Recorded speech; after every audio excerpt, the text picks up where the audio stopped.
Yes, so the collaboration with XLR was an excellent one. We conducted a Power BI workshop with Advanced Excel over a span of 3 days. The workshop was almost 12 hours long in total. Mr. Karthik, who was an amazing trainer, helped the students understand the concepts deeply. I am sure that the students will be able to apply these concepts in their careers as well as their daily lives. The trainer, Mr. Karthik, was an excellent person where he explained in very detailed manner on how to give great insights using very complex data sets.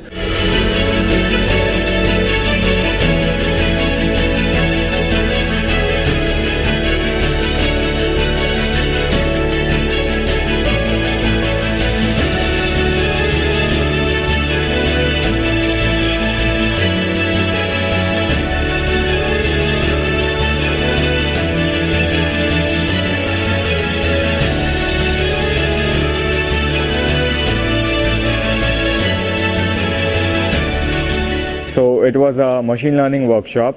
We learned a lot from the course and it was a great experience attending the workshop. The trainer was very helpful. He had a hands-on approach with his teaching and it was fabulous. This was a great experience for me. So I would absolutely love it if XLR and its team would come again to our campus and conduct more events like this.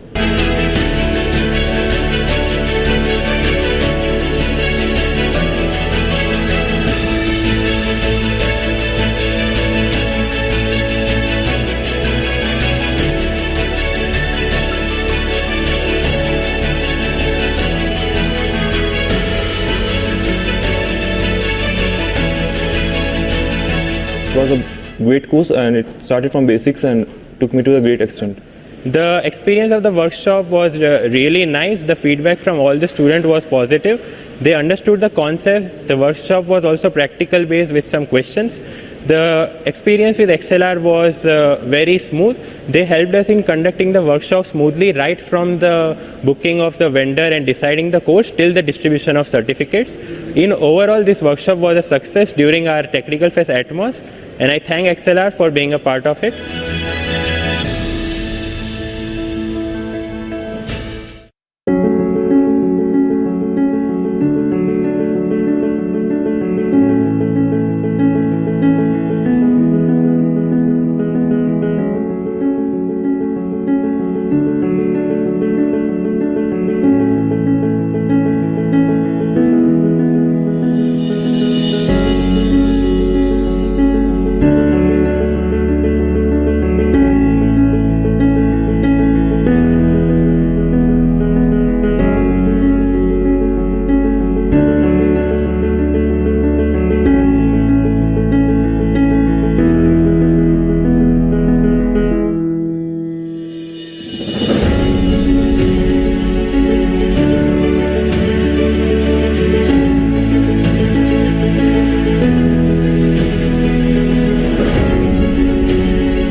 was very much interested in learning digital marketing course for a very long period of time, but I don't get a proper platform. So later from our college, I get to know about XLR and I enrolled in XLR course. It was really good experience.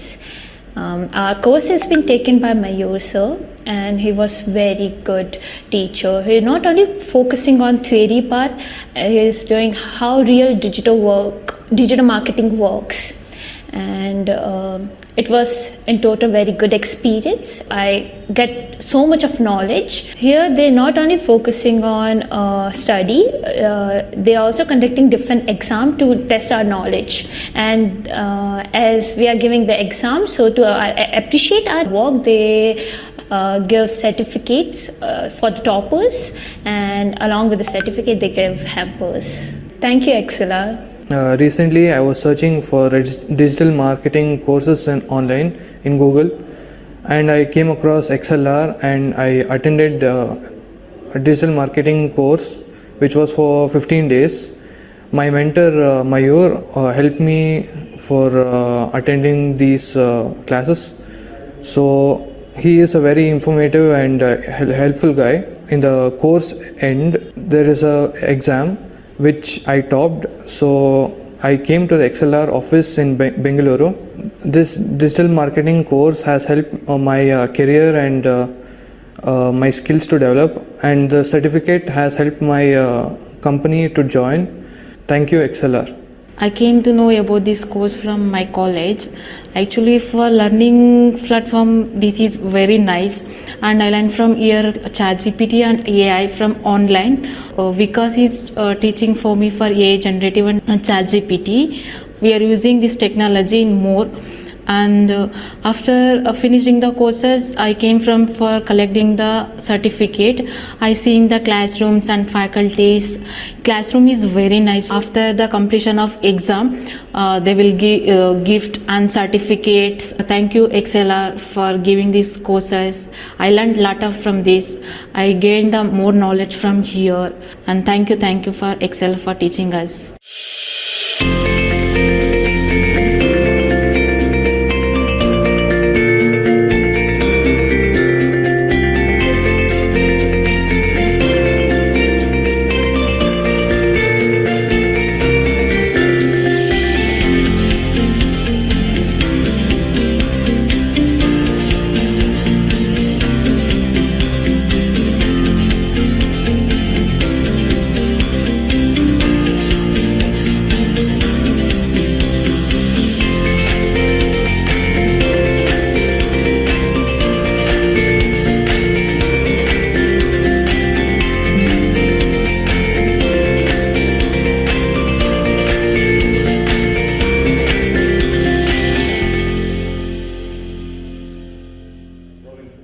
Hello guys, I'm Vikram Mahajan and I'm studying in Swami Vivekananda Institute of Technology College, and I came across a training program which was mobile app development using Flutter, which was given to us by XLR Solutions.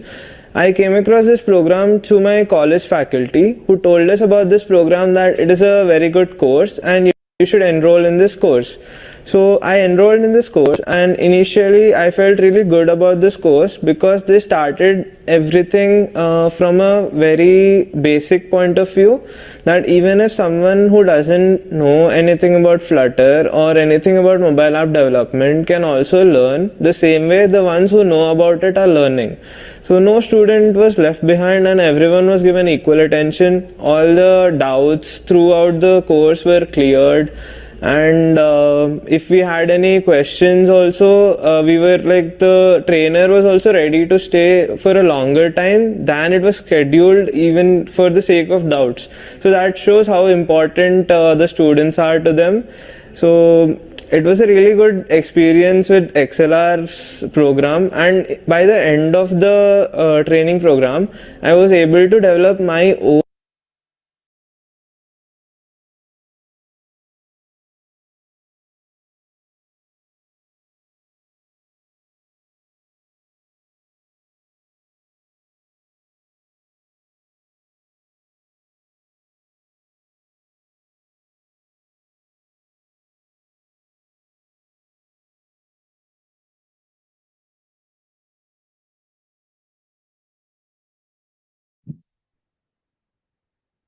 Good evening, everyone. Welcome back to the student development program of IoT. Uh, and I hope my voice is audible for you. And please confirm in the chat box if my voice is audible. Yep. Thank you so much. So let's start my session. So in the previous session, in the day one, we learned about what is IoT. Just an overview of IoT, like. um what are the IoT devices are there in this market, and how what are the history of this particular IoT, and all the things we saw it in the previous session. And in today's session we'll discuss about more in detail of IoT and other stuff. Okay, so let me share a whiteboard.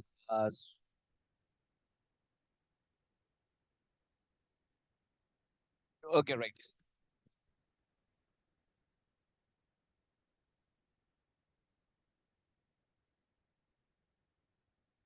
So please don't use anyone this whiteboard.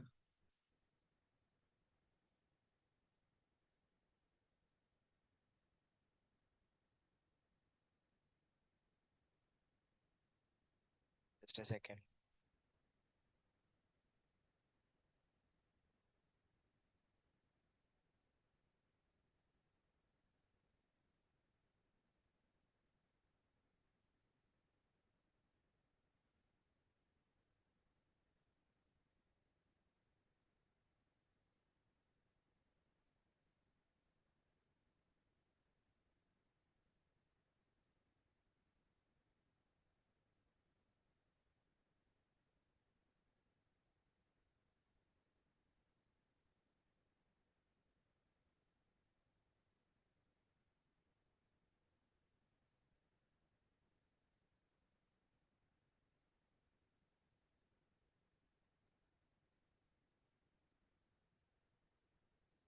Okay, right.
Pranay sir, hello.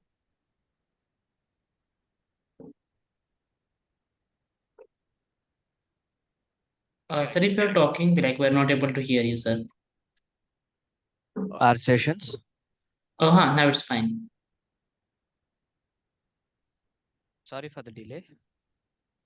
Sir, if you're wearing the headphones now, I think I'm not sure, but Yeah, it's not audible, sir. in between where it's lacking actually, like we're missing on the voice. Okay, right, fine. So now is it okay? Yeah, no, fine. Thank you. Okay. So fine, guys. So let us discuss about some general topic at what is IoT for a better understanding. So I just take an example and explain you what is IoT and how the things are there. Okay. So first of all, let me take an example like an agriculture field. Okay, so everyone knows about this agriculture. So let me take an example like agriculture. So say suppose I have a uh, field of say suppose 1 acre of agriculture land. Okay, so here I want to make this particular agriculture as a smart agriculture. Okay, so I want to turn this agriculture into a smart agriculture. So what are the things which we need? Okay, can anyone suggest in the chat box or in the chat?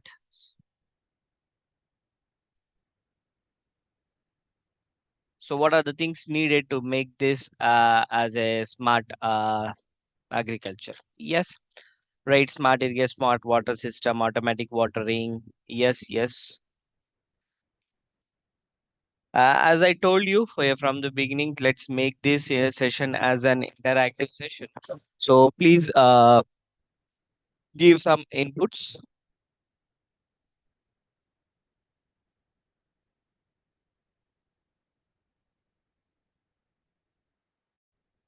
Okay, right. Like, fine. So here, let me take one example. Say, suppose many are gave me answer like smart irrigation system. So let's work on that particular thing example. So here, uh, for a smart irrigation system, like nothing but we need to water our plants or the crop. Okay. For that, first of all, we need to know what is the uh, what we say soil moisture content. Okay. So let us for that particular part. So what we need to do is we need to have some sensors. Okay. So let us make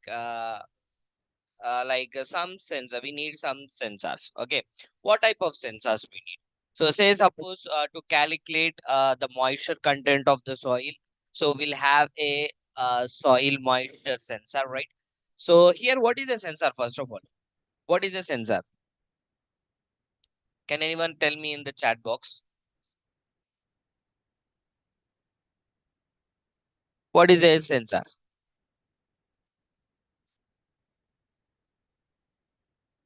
Yes, yes, device that sends something. Yes, getting information from the surroundings. Yes, yes.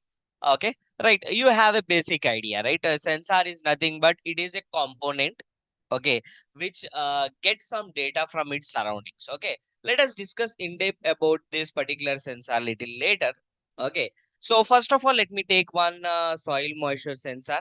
Okay, and also let me take one more sensor like what we say temperature. Okay, there are many parameters are there to turn the water to that particular soil. So let me take one more sensor called temperature sensor.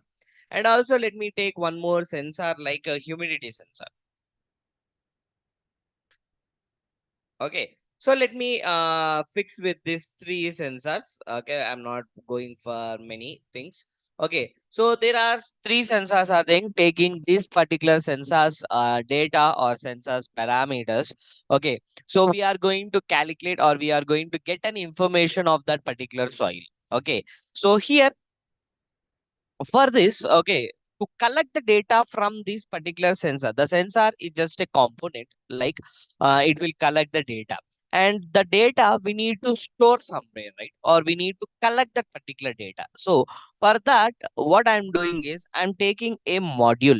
Okay. So let us discuss about this module little later. Okay. Just remember, like, okay, because many are there like a module is nothing but it is just a component or a device which is used to collect the data from the sensors. Okay, so what we have to do, we need to integrate these particular sensors to this particular module.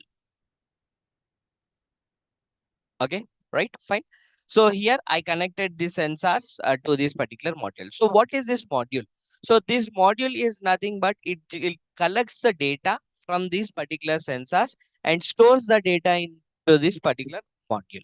Okay, so here my question is, how many such type of setup is needed for an 1 acre of land or some 2 acres of land?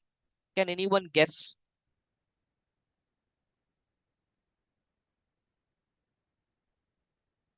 Anyone, any guesses? How many such type of devices are needed for 1 acre. So how many devices?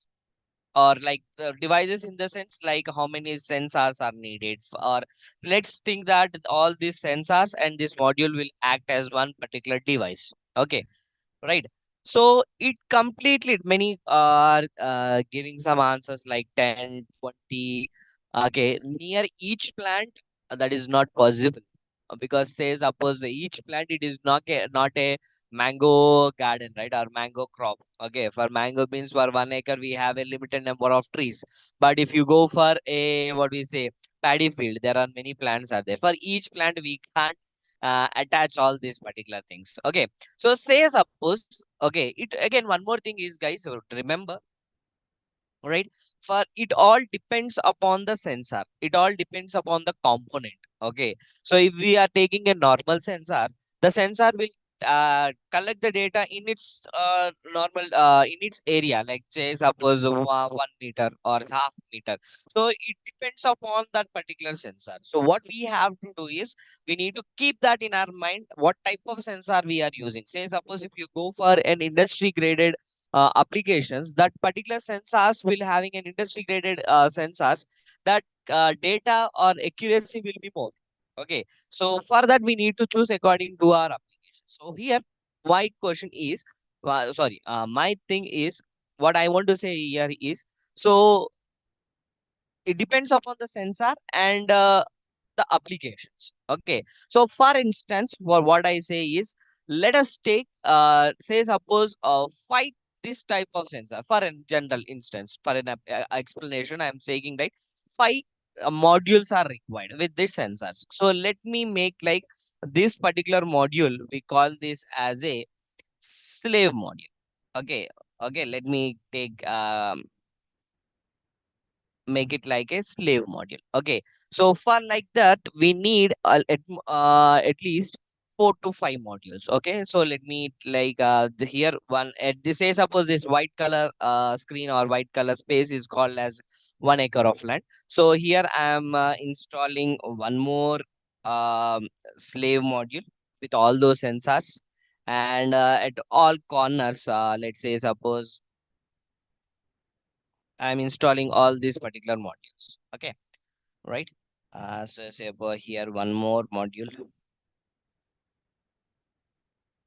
Okay, I'm installing in such places. Okay, right on all corners, and say suppose in the middle. Let me install one module. So these are slave modules. Why I'm calling this as a slave, I'll let you know. Okay, so here and here, depending upon this particular sensor's value, okay, what we need to do is we need to turn that particular motor on.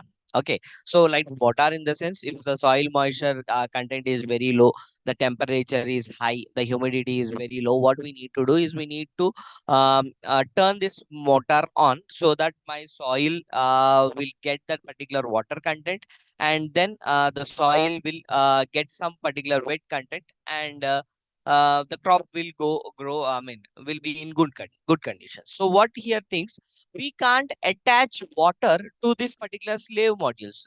Sorry, attach motor to this particular slave module. Yes, what happens if we connect that motor to this particular module?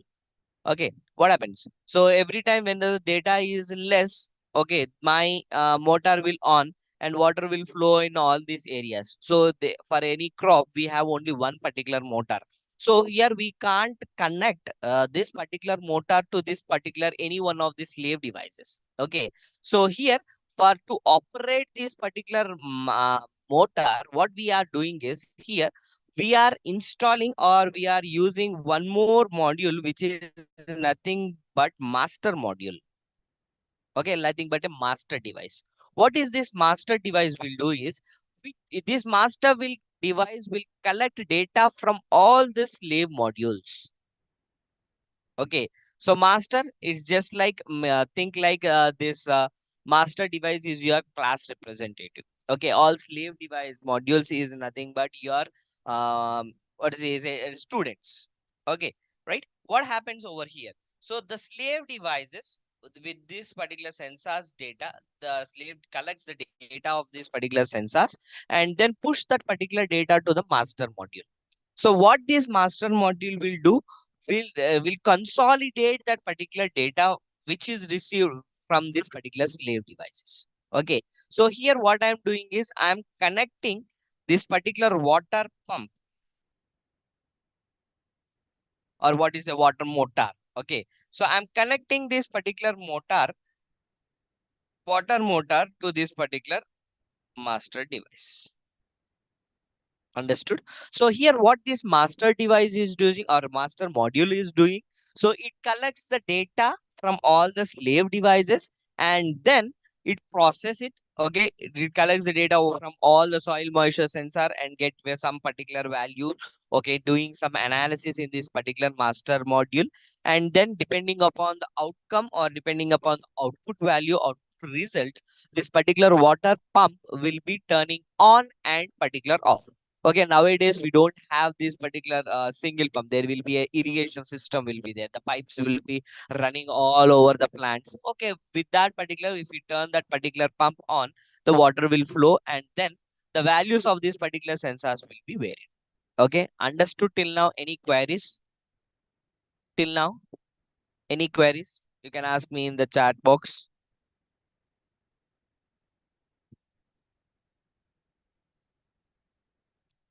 Okay, I want some interactive session, guys. So I just make this particular sessions as interactive. Yes. Okay, fine. Right, no queries. Okay, right. So here my question over here is, so what this particular setup will call as? What this particular setup? All this particular setup. Can we call this as an IoT system? My question. Please listen carefully. Can we have this call this as an IoT system?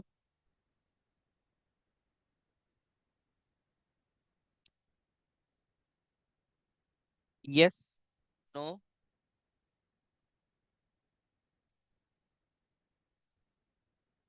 Many of you are saying that we call this as an IoT system, but is let me say you one thing. We can't call this as an IoT system, and we call these particular system as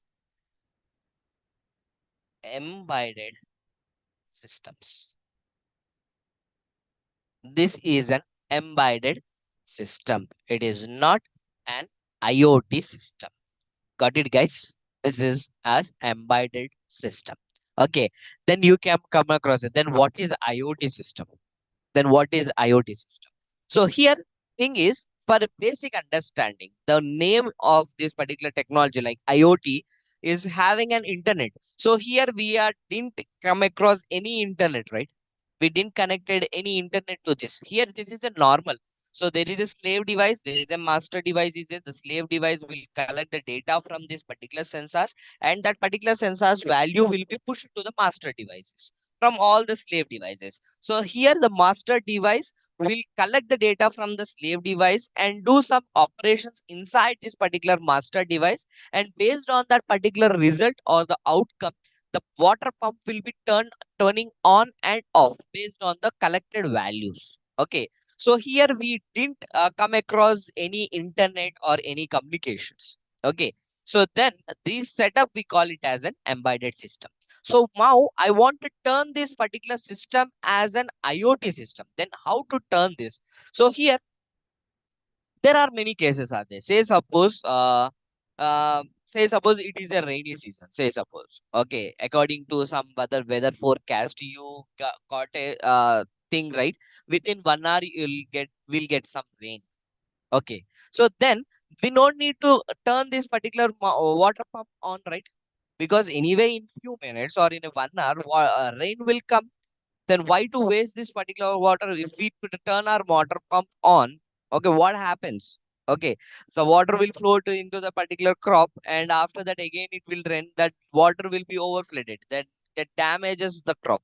So what we are doing is I don't want to operate this particular water pump automatically. So what we need to do is, I need to control this particular water pump using an application. Say suppose a mobile, the farmer has a mobile application. So from this particular mobile application, farmer will send a like a message like turn on. When he send a message like turn on, okay, the water pump will turn on. Okay. Or if we want after turning on, if we send a message like turn off, the water pump will on. Okay. So how he'll get that particular data? Okay. So what here we need to do is, we need to send the consolidated data, or the data which collected from the slave device. We need to send that to the farmer. How to send that to the farmer? Okay. So here there is a mean is there, which is nothing but what there is one way is there, nothing but we need to send this particular data to the cloud platform. Okay. From that particular cloud, so we are sending that to the farmer app. Okay. If app will be deployed, I mean developed, and that particular farmer will receive that particular data using that particular cloud applications. Okay. So whenever the farmer will read that particular data, and okay, the soil moisture is letting, okay, the soil content is dry. Okay. The temperature is high, and he'll get some information. Yes, right, fine. So within a few hours, we won't get any rain. Okay. So what he do, he'll send a message like turn on. Okay. Whenever the message will, whenever he send a message like turn on, the same data will be pushed to the cloud platform, and then from the cloud the data will be pushed back to the master devices. So whenever a message got received from the from cloud platform to the master device, the master device will initiate this particular, I mean, will turn this particular water pump on. Understood, guys?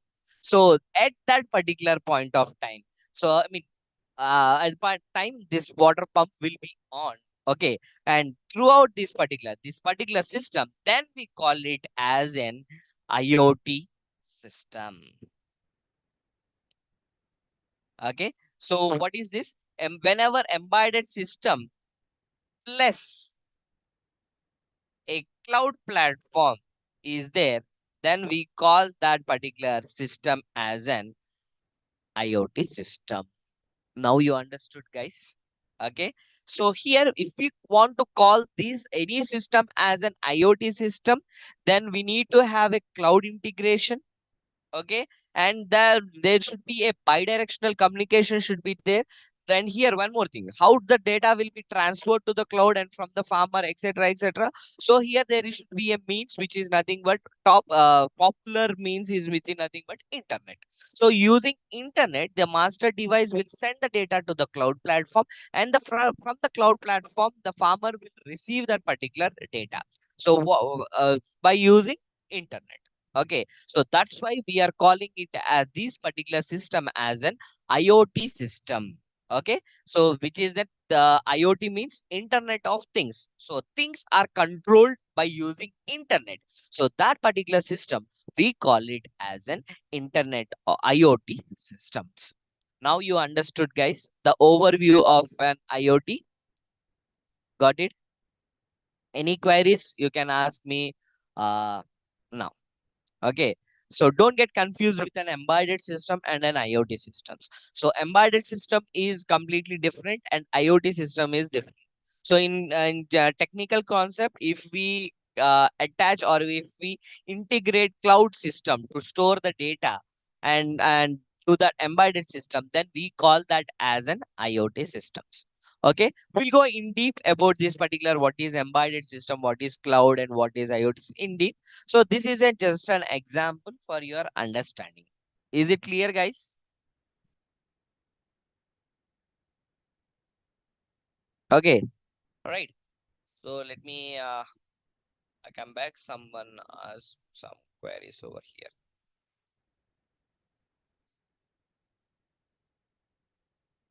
Okay, this is a general normal example, guys. If you want to implement it in a real time scenario, there are a lot of things are there which we discuss in the next classes.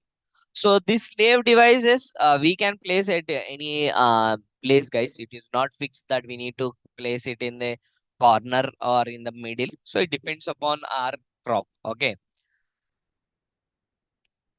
All right, fine. Yes. If say suppose one person is asked like if slave one is dry and slave two is hydrated, then will the master module will act differently for each slave devices? Yes, it will act because here that's what I am saying. It is just an example.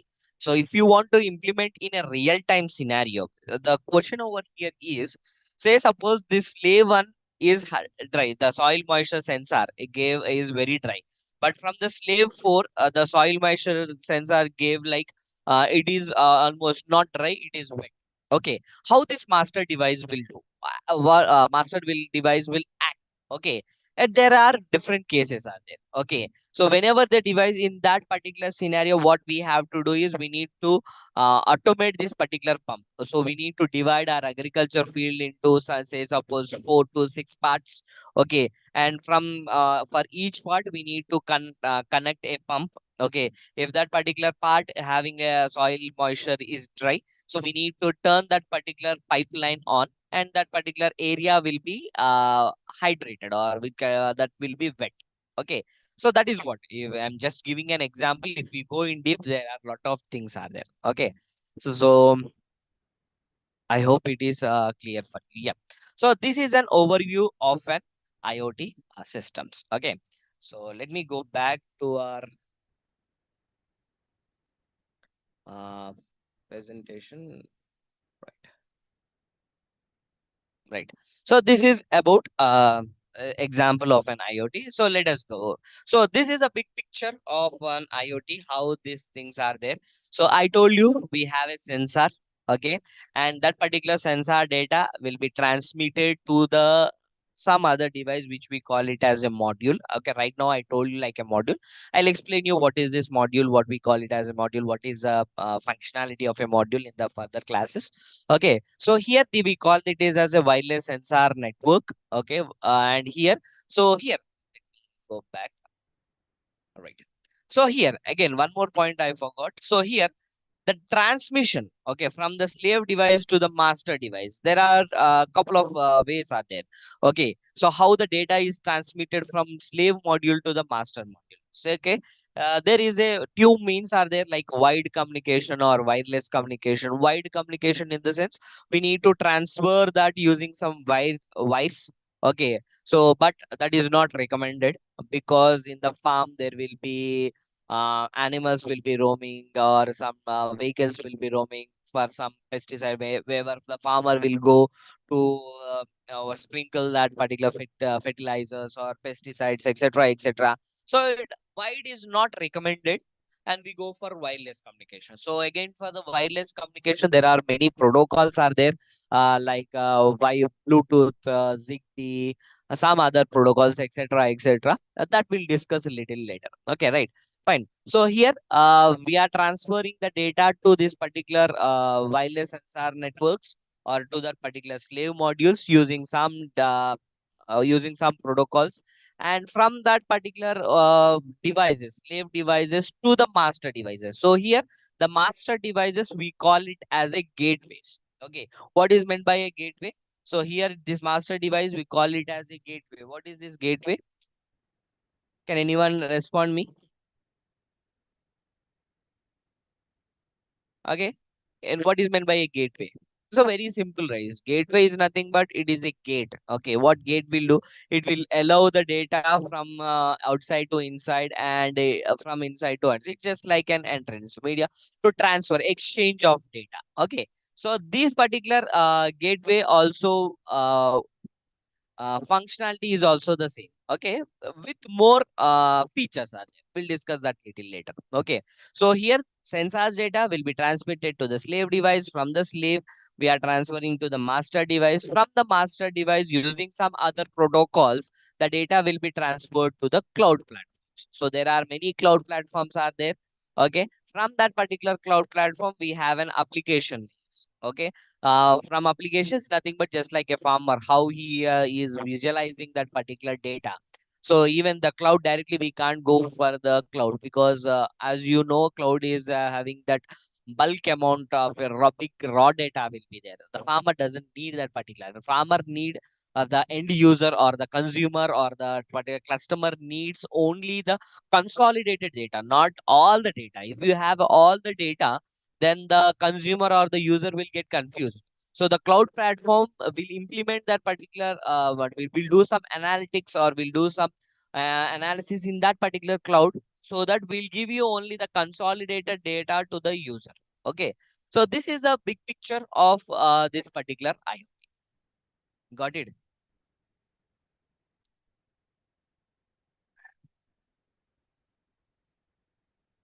Right. So one, you are asking a few queries. Let me reply to them.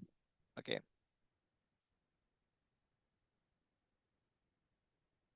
The slave device can be mounted in any number of ways, guys. Okay, it depends upon, again, I'm telling you, it depends upon the requirement and the application. Okay, you may be the slave, so the module you can make it on the top of. You can build a board or a what we say stand. You can keep that particular and you can insert the sensors at the different areas.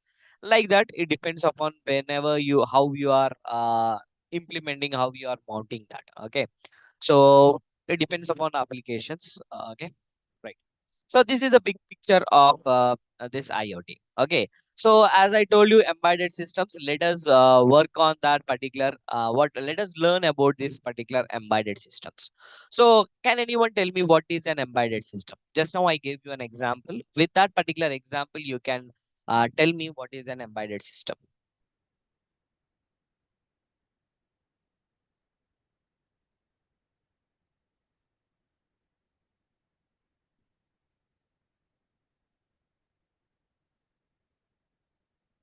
WSN nodes are nothing but it is a wireless sensor network. Okay.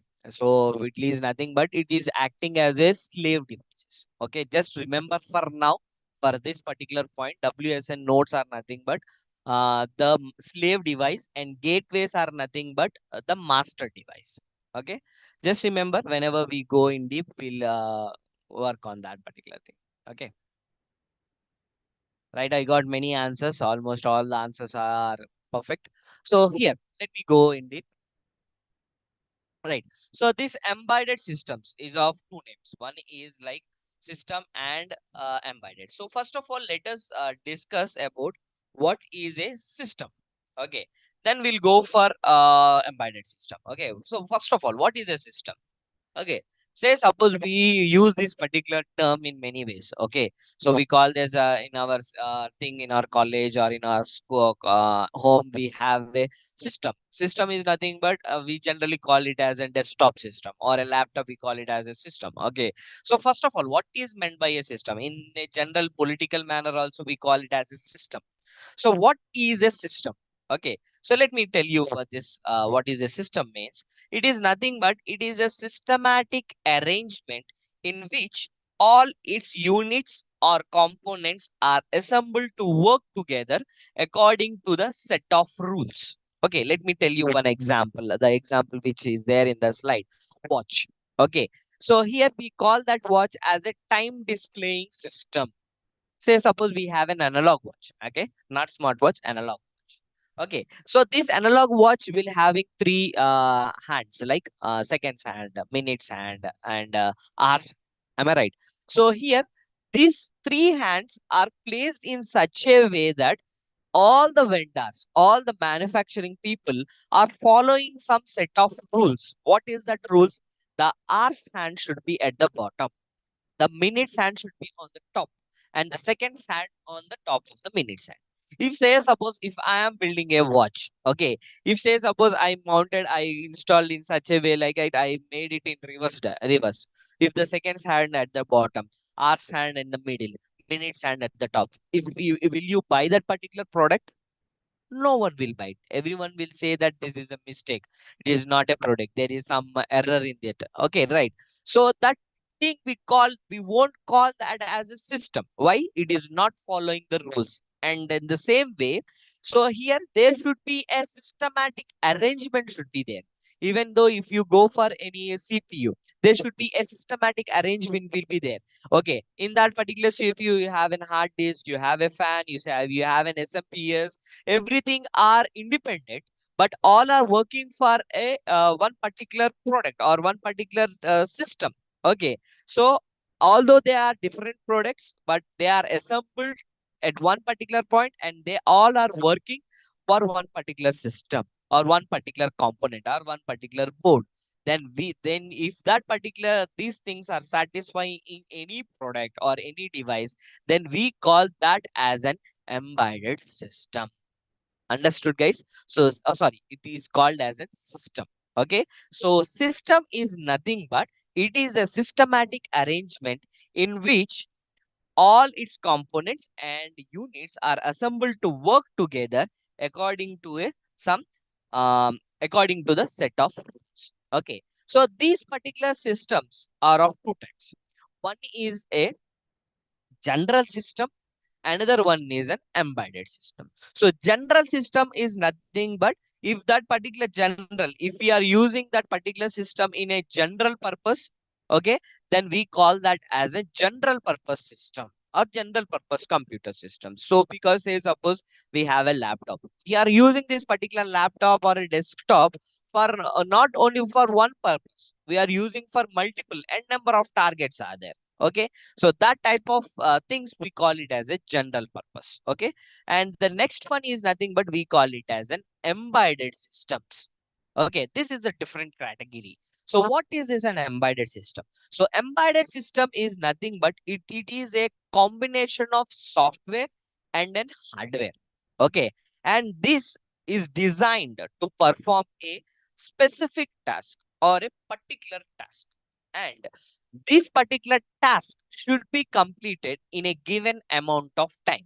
If these three parameters or if these three are satisfied in any system, then we call that particular system as an embedded system. Let's take an example like a washing machine or a microwave oven or a refrigerator. Okay, so here this particular washing machine, it will have a combination of both software as well as an hardware. Am I right? So we have hardware, which is nothing but the motor will be there, like we call it as a drum, okay, which will rotate, right? And also we have a software. Whenever you turning it on, we have a panel over there. So using that particular panel, we used to operate and we give some instructions like this is an heavy clothes are there. These are like bed sheets, strains are there. So white cloths are there. Like that, we'll select that particular option, so that can be done using by a software applications. Yes or no, depending upon that particular option, the hardware device will work. Okay. And this is designed for a particular task. Am I right? So it is only this washing machine only used for washing the clothes, not for any other particular part, right? Only for washing the clothes. Have you ever used for washing your vessels? No, right? We won't use. This is only used for washing that particular clothes. Okay, and that task must be completed in a given amount of time. Whenever you turn this particular machine on or start, what happens? The time will be displayed like 1 hour 30 minutes, 1 hour 40 minutes, or 2 hours, or say suppose if you kept like a quick wash, it will show you a time like 45 minutes or a 30 minutes. Okay, so within that particular 30 minutes, the task should be completed. What is the task? Washing the clothes. That task should be completed. Say suppose if you selected that quick wash, it's showing like 32. That sorry, say suppose 32 minutes or 30 minutes. If that particular task is not completing in that particular 30 minutes, if we take taking like 1 hour or if it takes 1.5 hours, what happens? It is not in an error. You'll call to the call center and say that your product is damaged. This is not working as per our requirements, as per the display. So immediately you'll complain it. Okay. So here that is what I mean to say is if these three parameters are satisfying in any system, then we call that particular system as an embedded system. Okay, let us dive into this particular embedded systems. So here let us see the applications. Almost 95% all our devices which are using in our day-to-day life, all are embedded systems. You can see all the applications coming to the medical applications, like there will be a monitoring systems will be there in ICUs. Okay, pacemeters are there, ECG meters are there. All are embedded system. Office equipment like printer, fax machines, etc. In the tools in your colleges, you can see as oscilloscope, multimeters. Okay, gyroscopes or GPS, all these are things, banking, ATMs, okay, in transportation, planes, trains, whatnot. Everyone, if you go for any malls, you have elevators, okay, and what we say, lifts are there, okay, escalators are there, okay, doors are there, automatic. All these are applications of this particular embedded systems, okay. And let us see the structure of an embedded system.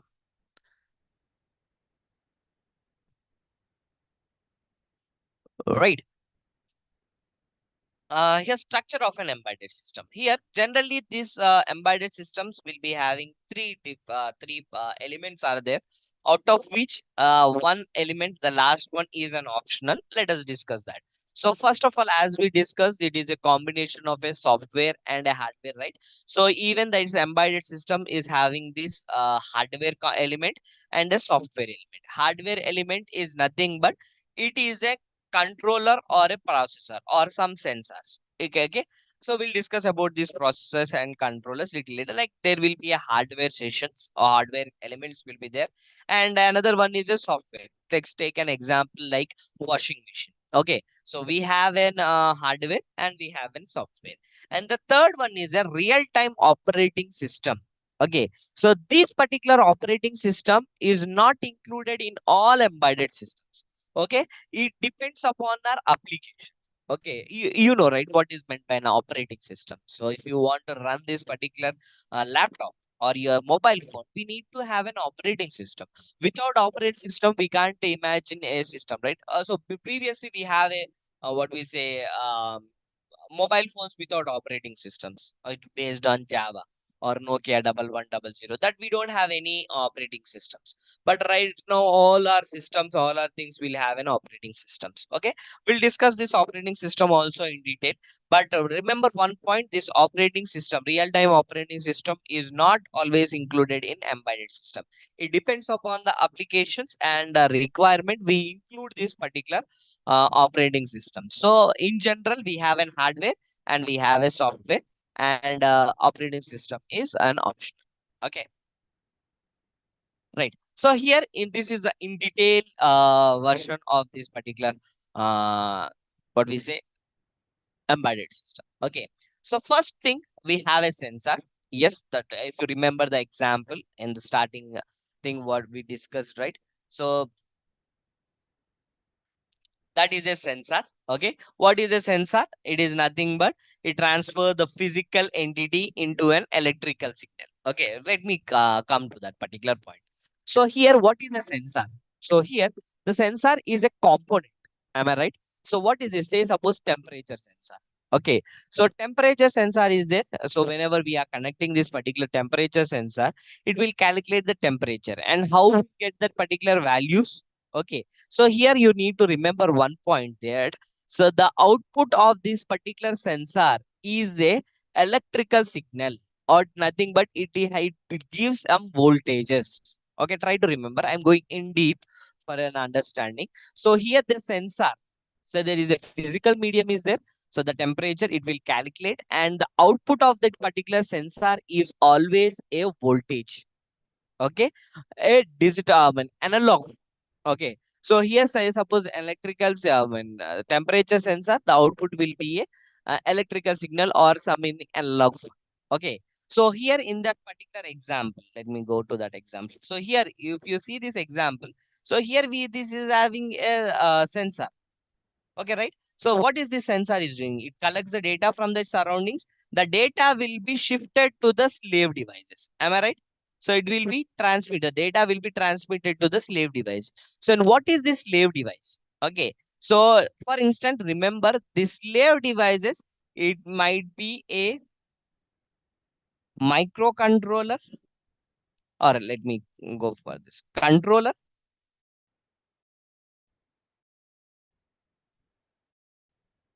or a processor.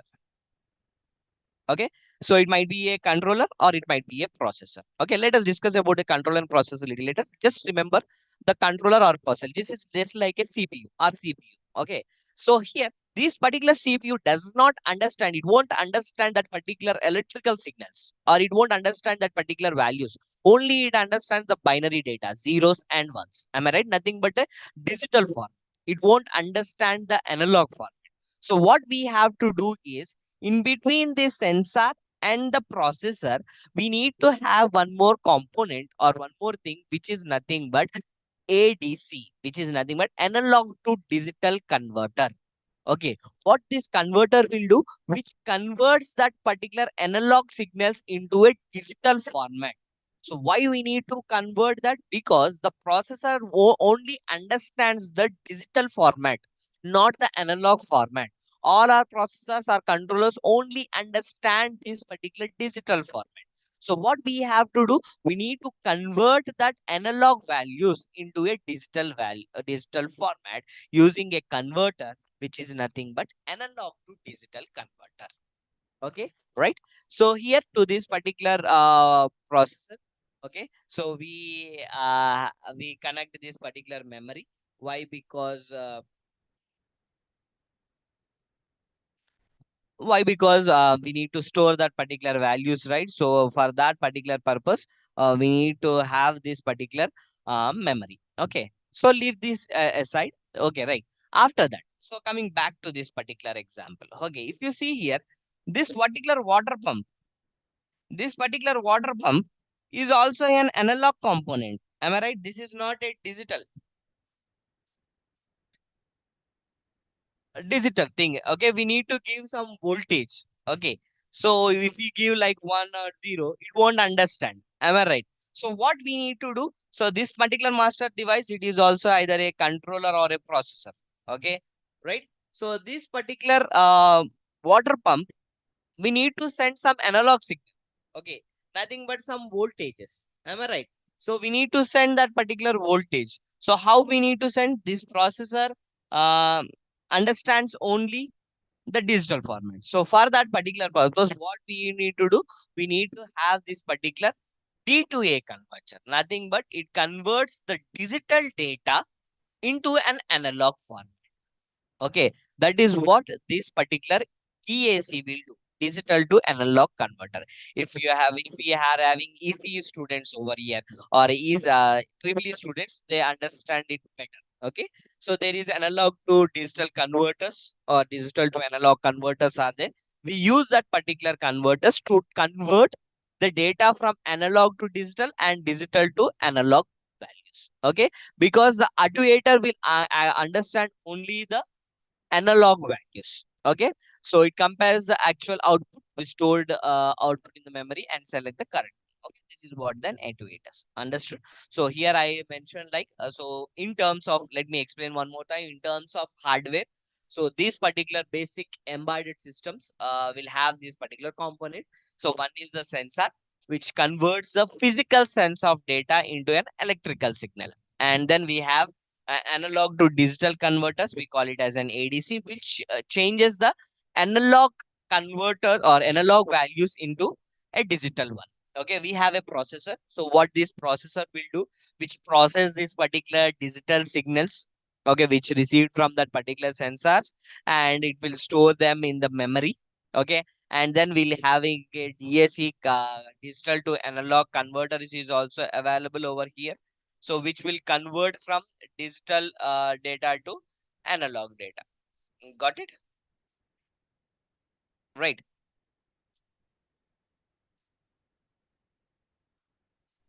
Okay, and actuators will be there, which will actually compares the output voltage into that. I mean, compares. So not compares. It will based on that processing data. The actuators will. Okay, so the sensors read the external inputs, the converters make the input readable to the processors, and the processors turn that information into useful output from for the embedded systems. Okay, understood. This is about the structure, and we have a different types of embedded systems are available. Okay, if you have any queries, you can ask, Rice. Actuators are nothing but it is an output device, just like a water pump. Okay. Or say, suppose if you go to a mall, your doors will automatically open. How these doors will open? On the top of that particular door, you have a sensor. The sensor will detect your object, any human or like that, and it sends a signal to that particular process. The processor will initiate and will turn to that particular motors which are there in that particular what we say doors, and the motors will be activated. The doors will be opened. Same way in the lift examples also. Okay. So actuators are nothing but the output device. It might be a pump, it might be a wall, it might be a what we say bulb, or it might be any expert thing. Output device. Okay, we call that as an actuators. Okay, got it? Right. Right. Then coming back to the types of an embedded system.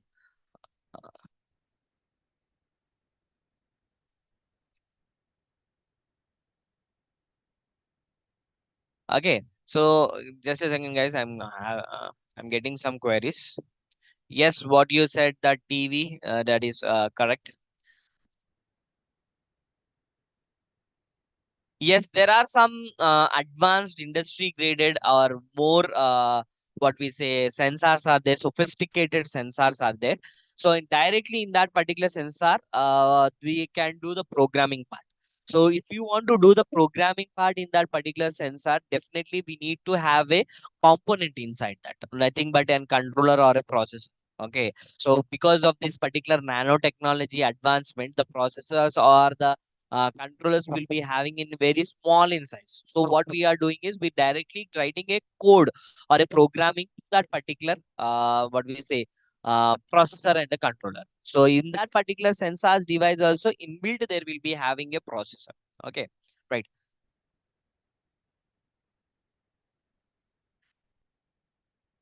Thus actuators. Okay, just a second.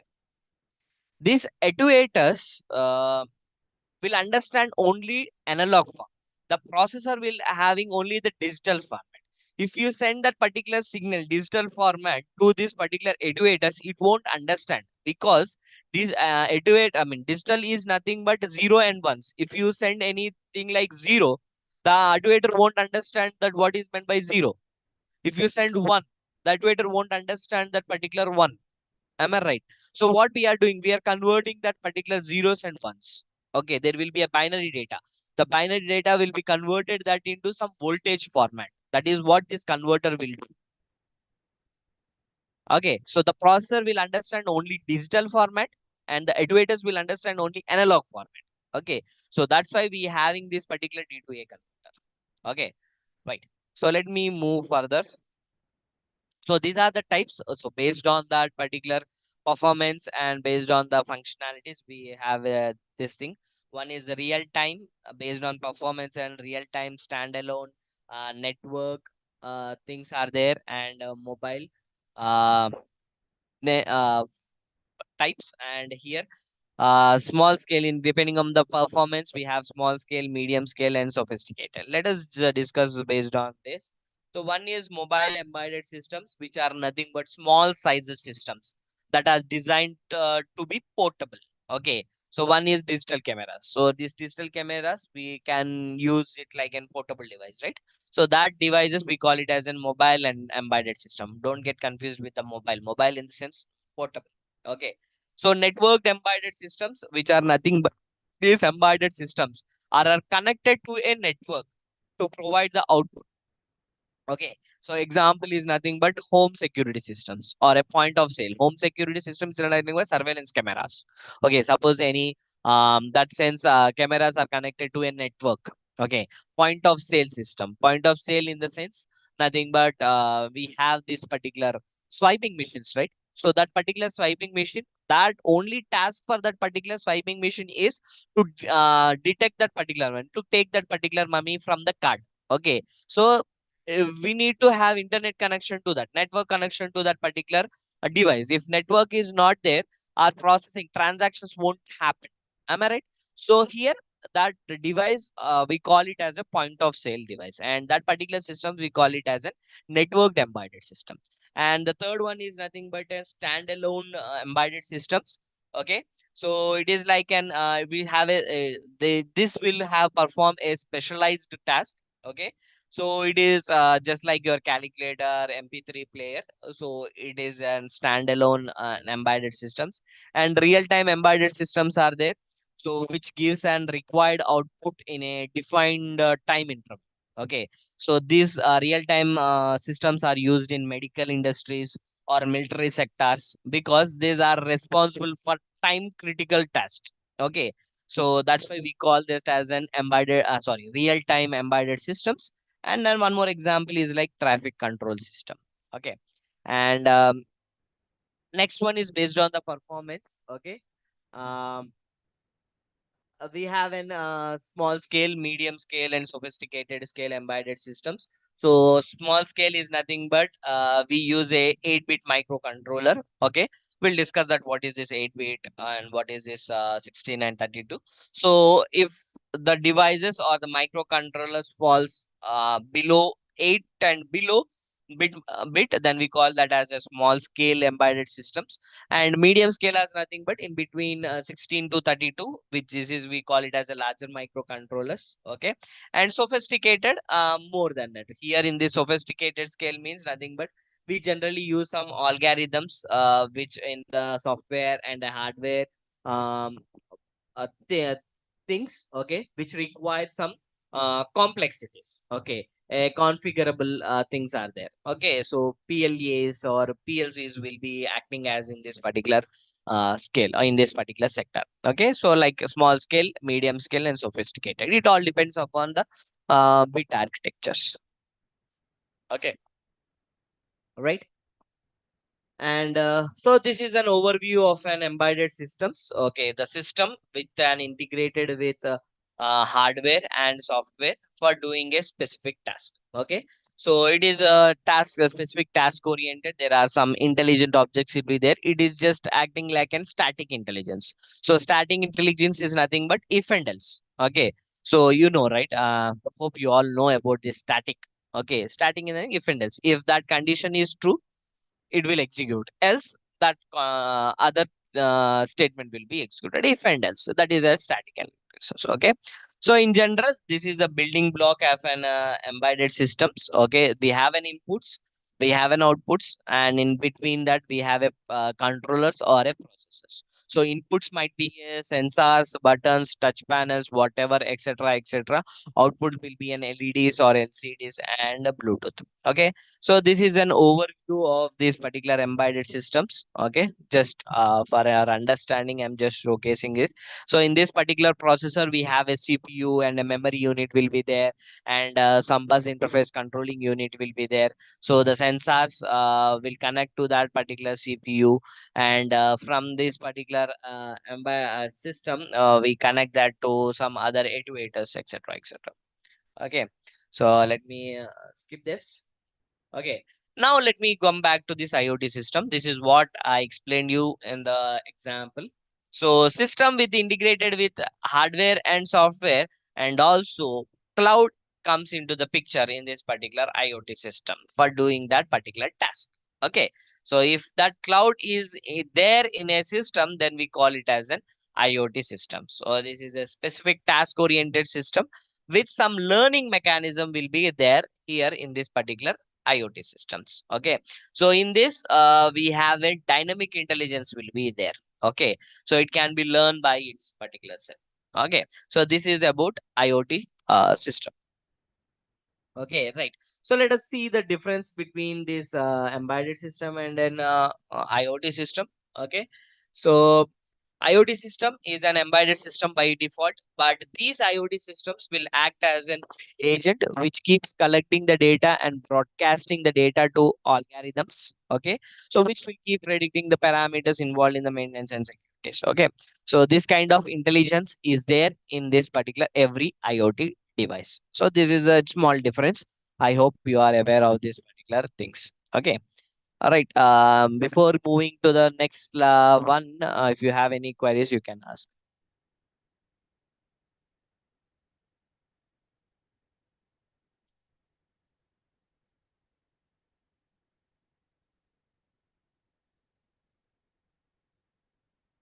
If you have any queries, you can ask, guys.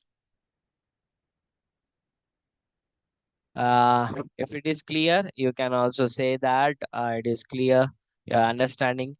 If I'm going fast, please let me know, and I'll go in a little slow manner. If you are catching my face, it is okay, or else you can tell me. I'll go little slow.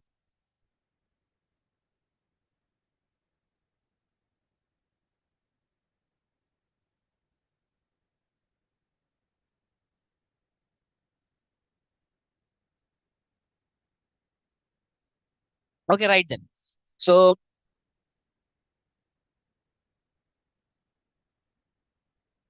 uh, right. Some are saying I'm going very slow. Some are saying you are going fast. Some are saying please maintain this. Okay, right, fine. I'll go little slow, not that much slow. I'll go little slow, and hope you are. Some are saying that we are writing notes. That's good thing. Good to hear from you. Right, right. Yeah, I'll go in a moderate way. Fine. Um, right. Uh, I'll provide you the notes on daily basis. Don't forget about it. I'll share this particular notes. Okay. Right. Fine. Fine. So let me go for one more example. Okay, right. So with in this particular, I gave you an example over here. Can anyone tell me what is this slide talks about? Can anyone tell me? You can ask. You can reply in the chat box. Okay. I'm feeling happy that many of you are responding in the chat box. Very good. Thank you. Right. This is a small project, guys. Not a project. This is a system. Okay. Okay, controlling AC outside the home through phone, temperature monitoring, AC maintaining. Okay, okay. It is an IoT system. Yes, definitely it is an IoT system. Temperature monitoring. Okay, okay. Okay, right, fine. Let me explain you. This is not controlling any temperature, or it's not controlling the AC. Okay, what I mean to say from this particular slide is like, so here all our devices, like say suppose my AC, my home, or my car, it is all connected to internet, or all connected to this particular what we say this particular technology. What is happening here is a person is traveling from home, sorry, from office to home. Okay, so this particular car, the location of this particular car is sent to this particular AC, or that particular AC is in contact with the car. Okay, so the AC is talking with the car, like car, where are you? It is saying that I am far away from the home, say suppose at 2 kilometers away from the home. Okay, okay, fine then. At regular intervals of time, this car is, uh, sorry, this AC is talking with that particular car. Now, where are you? It is saying that I am 1.5 kilometers far. And again, it is talking with the car at regular intervals. Okay, now the car is responding, hey, our boss is coming. We are in 400 meters away from the home, or we are like 500 meters away from the home. Okay, then the AC will think that, okay, right, our boss is coming. Let me turn this AC on. And as the boss likes to maintain the temperature like 25 degrees, so the AC will turn on and maintain that particular 25 degrees. Okay. And in the similar way, when the car is more near the home, there will be a sensor in near this particular garage door. Okay. The sensor will be whenever the car is very near, say suppose 50 meters or like 100 meters. Okay. The garage door will be activated. Again, it will send a signal to that particular garage door. The garage will open automatically. The car will go inside and it will close automatically. So this is a small example. Based on this particular example, I define this IoT. Okay. So based on that, this IoT is nothing but it is a connectivity between the people, process, and the things. And I define this as a network of physical objects communicating with each other over internet and with or without human interaction. And the things are communicating over internet. So this is a definition of uh, this IoT. So what is an IoT? What is Internet of Things? It is nothing but it is a connectivity between the process and things, and a network of physical objects are there which are communicating with each other over internet, and it is with or without human interference. The things are communicating over internet. Okay. And one more thing, guys, I just want to tell you one thing. This is not a standard definition, or this is not a standard one. Okay. And here I might like to mention one thing is this particular IoT is not standardized. What time you know what is meant by standard? Our mobile phones are standardized. How can we say that? Our screen, or what we say, our size of the phone is fixed. Previously, if you see, the size will be different, but nowadays all our mobile phone size are same. Am I right? Size in the sense the what we say, length, breadth, everything will be the same. And now all our charging ports are also the same. C type. Previously we have like B type, some other type, A type, B type, C type. Now all our charging ports are C type. Even the Apple phone are also turning it into C type. Why? Because there is a forum. All are making coming into one agreement that let's make this particular mobile phone as a standardized phone. Okay, in that particular aspect, this particular IoT is not standardized. Okay, it is not standardized. Okay, so if you call a person, if you ask what is IoT, he gives a definition in his own perspective. Okay, say suppose there is a Wipro bulb is there or an Philips bulb is there. Okay, so you are controlling that particular bulb using a mobile phone. Okay, if you go and ask what is IoT into that Philips person or a Wipro person, he'll give you a definition.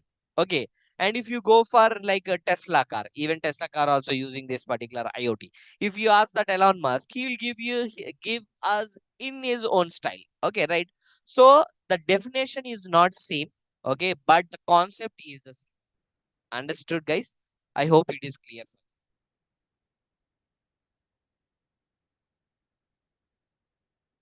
Okay, right? So here some using this particular technology, we can connect any device, we can connect anybody, we can connect anywhere, we can connect to any business, and we can make it establish any network. We can collect the data at any time. Okay, some define this as in this particular way, and some define this in a different manner, like IoT is like uh, right information at right time to the right person.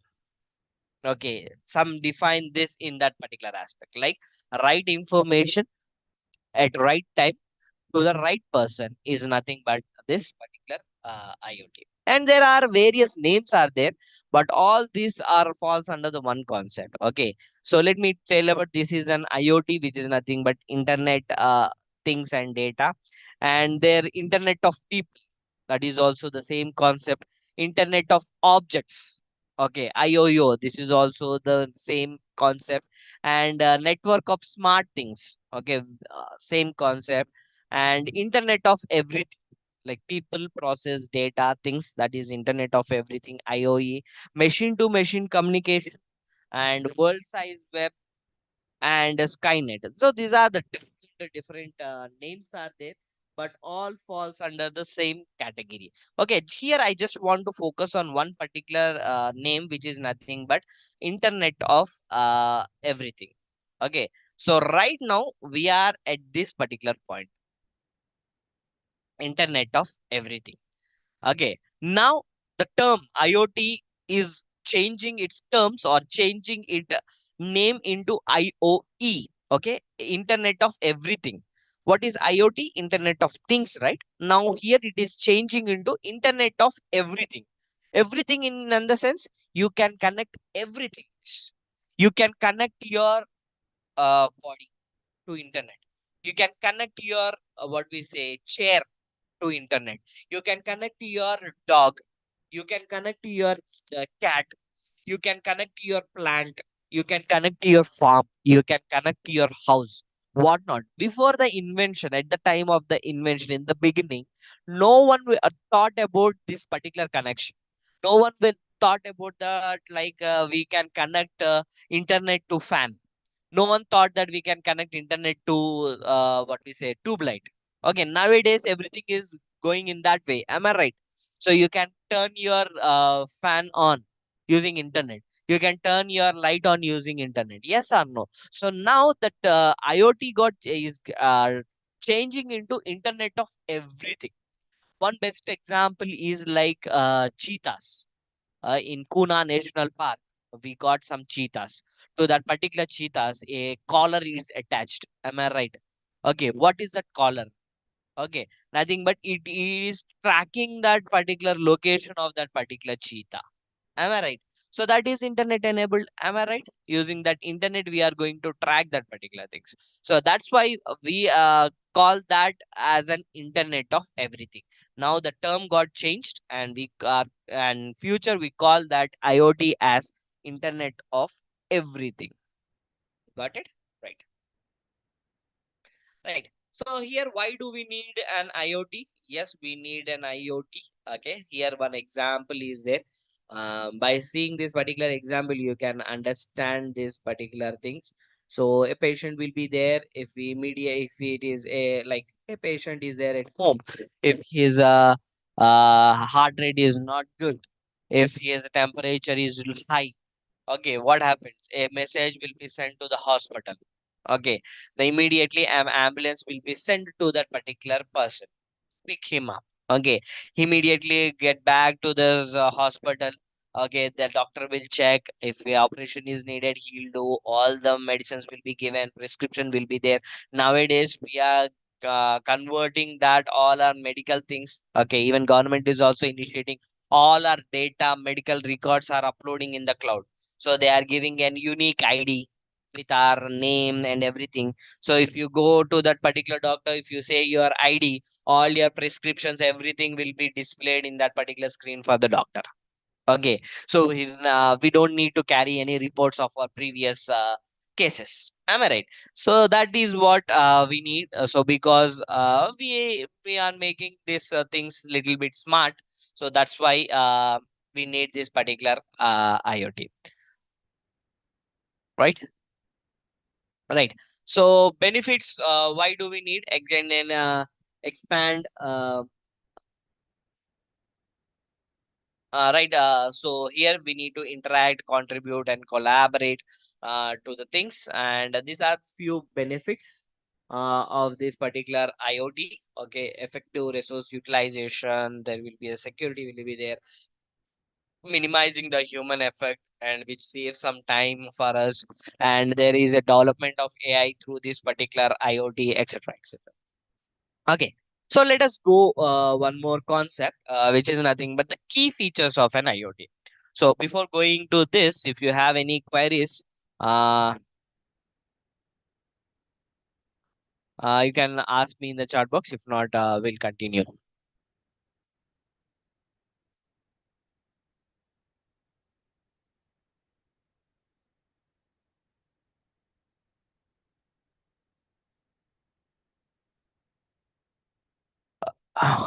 Okay, right then. So let us discuss about this particular key features of IoT. Okay, the first comes about the connectivity. In that, first one is network communication. So these IoT devices are connected to each other. Am I right? If you uh, come back to this examples like which we discussed, like this, there are some devices are there which are connected to each other, and also there are connected to um, central systems via using that various communications networks, right?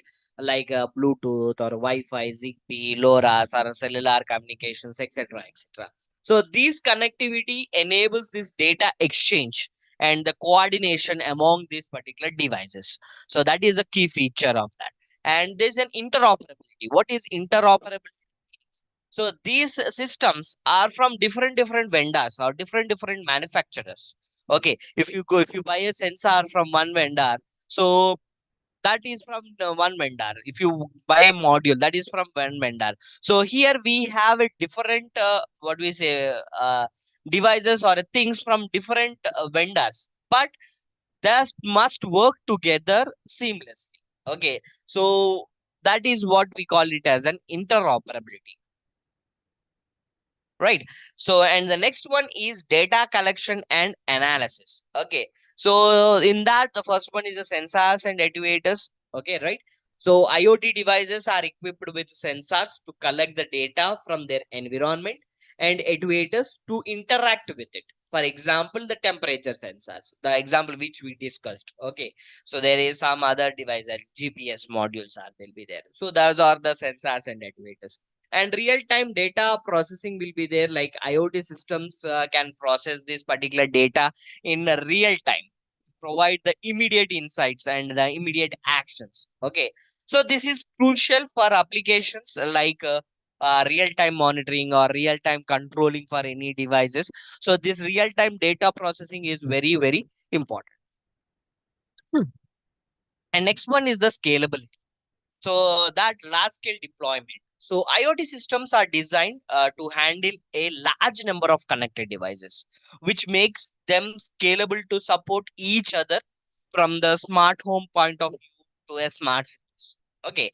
And the next one is the cloud integrations. So IoT is often relies on this particular cloud services. Am I right? For the data storage, data processing, data analytics. So, okay, which needs to allow the scalability and the flexibility in the infrastructures. Okay, right. So, coming to that next, intelligence. Okay, right. We have some other technologies are there like machine learning and AI things are there. So these IoT systems often incorporate these particular other technologies like big data, artificial intelligence, or machine learning algorithms to analyze that particular data, to predict the trends, or to make that autonomous decisions. Okay, for that we need to have this particular intelligence point of view. Okay, and the context awareness should be there. Okay, like this IoT device will understand as the interacts with the environment, so it need to adapt to the behavior.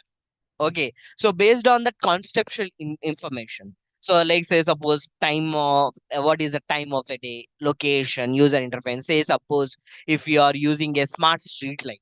Okay, whenever the day light time say suppose at 6 o'clock, it need to have that particular indicator. Okay, right at 6 o'clock, it is time to turn it on. Say suppose it is in rainy season, so there if the suppose the sky is full of clouds, though so at that particular time the device should take some decision on its own.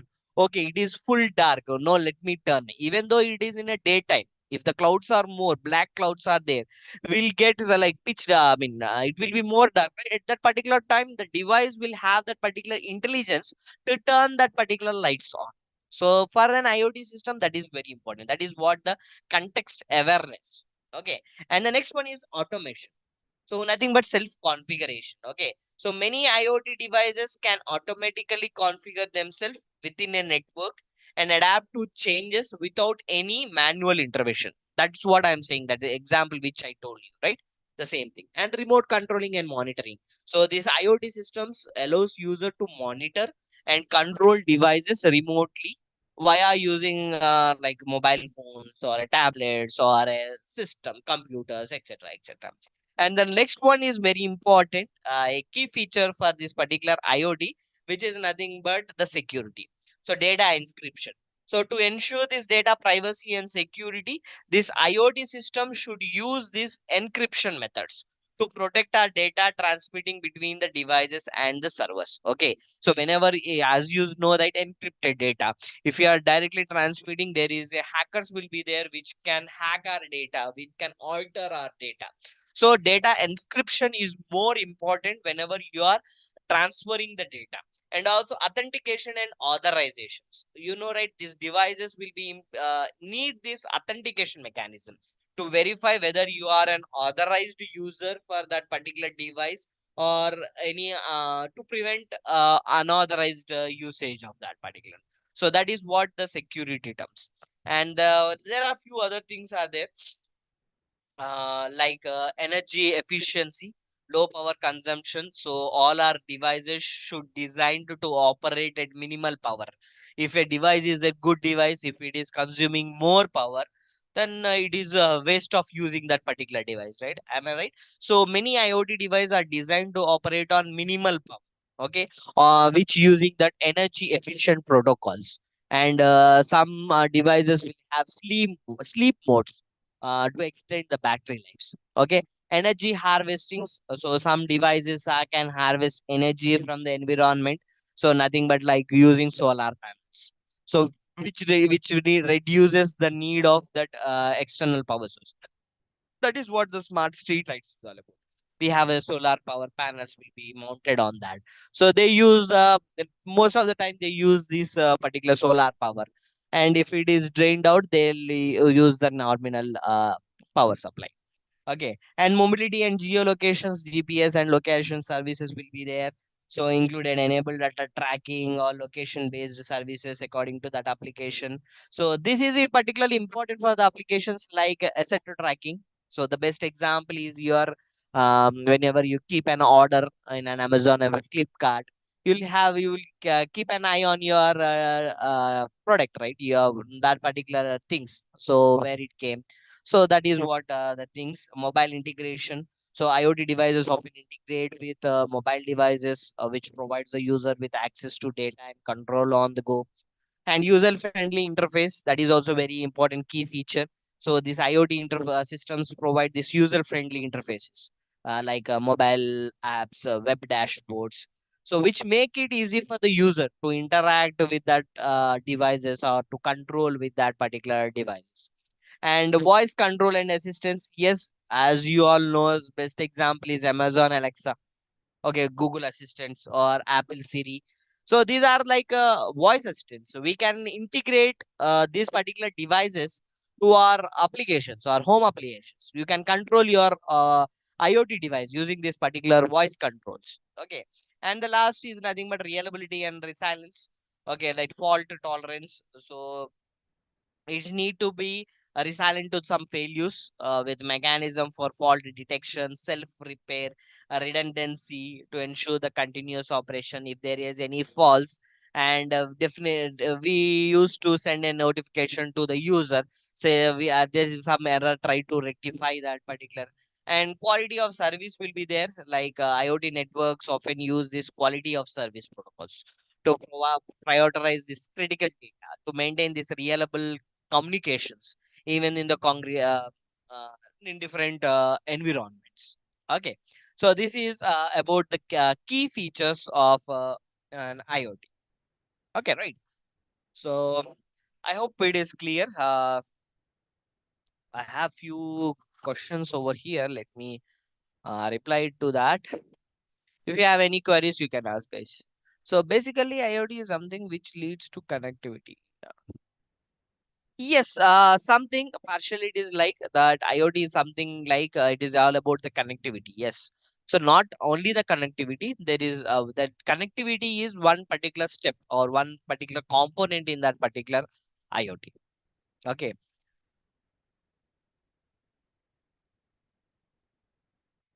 Right. Someone asked the question like works on Wi-Fi, but right. So here there is a communication protocols are there, right? So I'll discuss that in the next slides. So there for your question, so there are communication protocols are there. It depends upon the range. So if in that particular application, if Wi-Fi is available, say suppose in our home of appliances, if you want to control Wi-Fi is okay. So this particular adapter Wi-Fi router having a range, okay, if that particular devices is in that particular range, we can operate. Say suppose if your device is little bit long, like there are some modules like LoRa will be there, okay, like Bluetooth, okay, Zigbee, modules are there, and there is like a cellular communication, 4G, 5G cellular communications is also available. So for a longer distance or for a huge distance, we use these different types of protocols. Okay, so and we'll work it, right? IIoT is nothing but industrial Internet of Things. Okay. So someone is asked at the end, at the last sessions, we'll discuss this particular IoT that is also in our syllabus. So internet, if we are using this particular technology in industries, okay, then we call it as an Internet of Things. Okay. IoE nothing but Internet of Everything, and IoE and IoT almost the same. IoT is nothing but Internet of Things. IoE is nothing but Internet of Everything. Both are falls under the same concept. Okay. And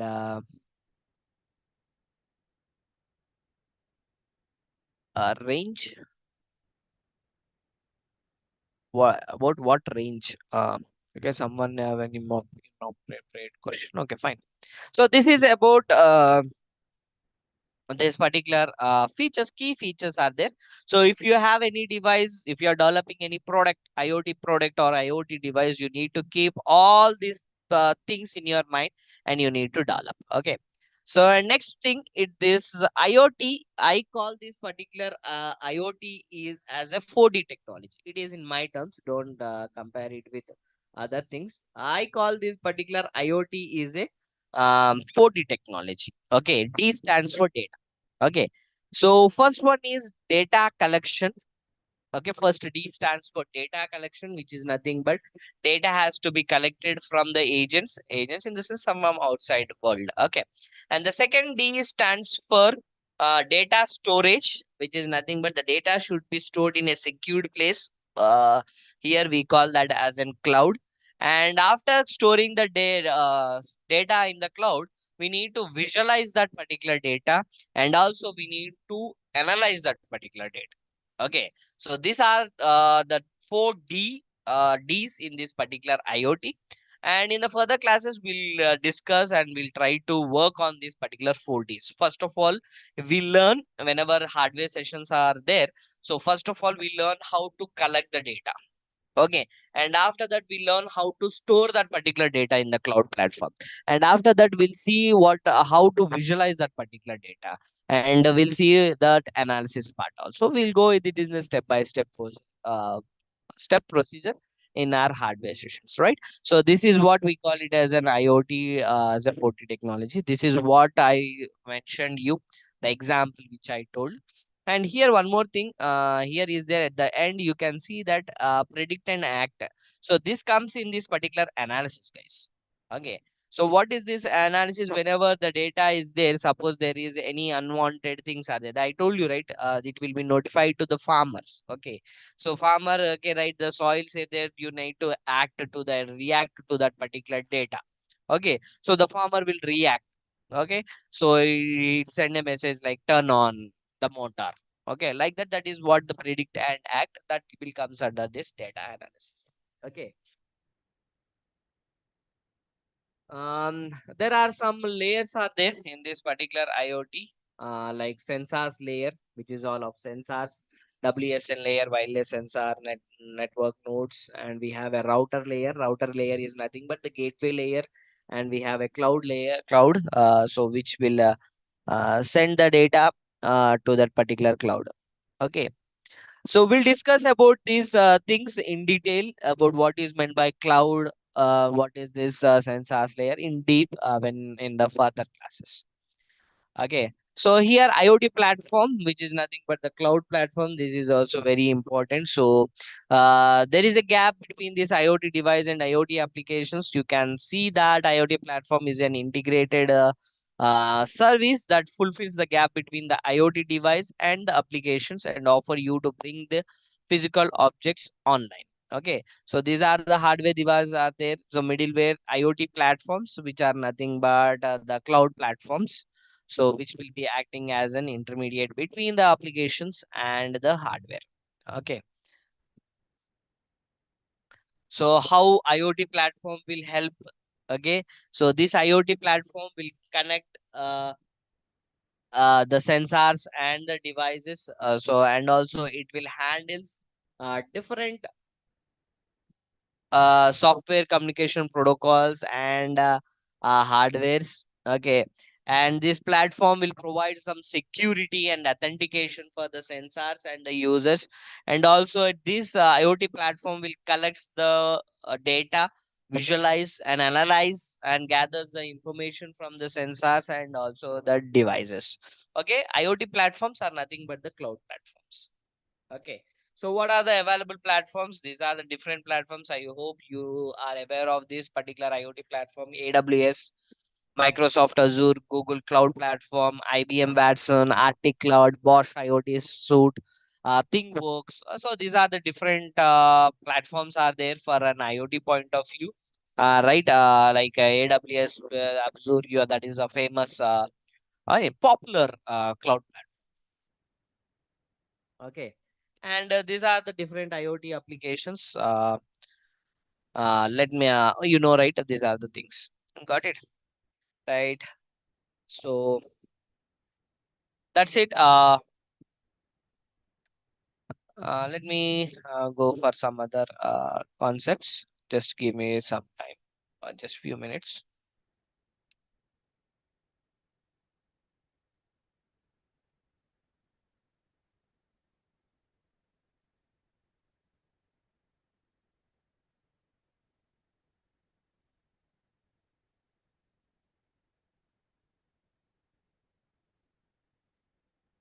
So let us discuss the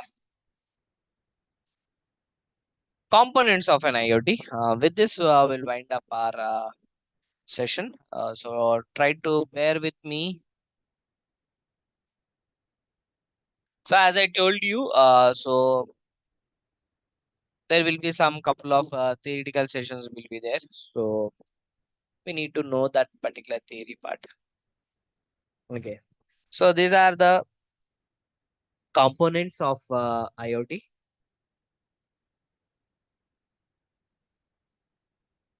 Just give me a second.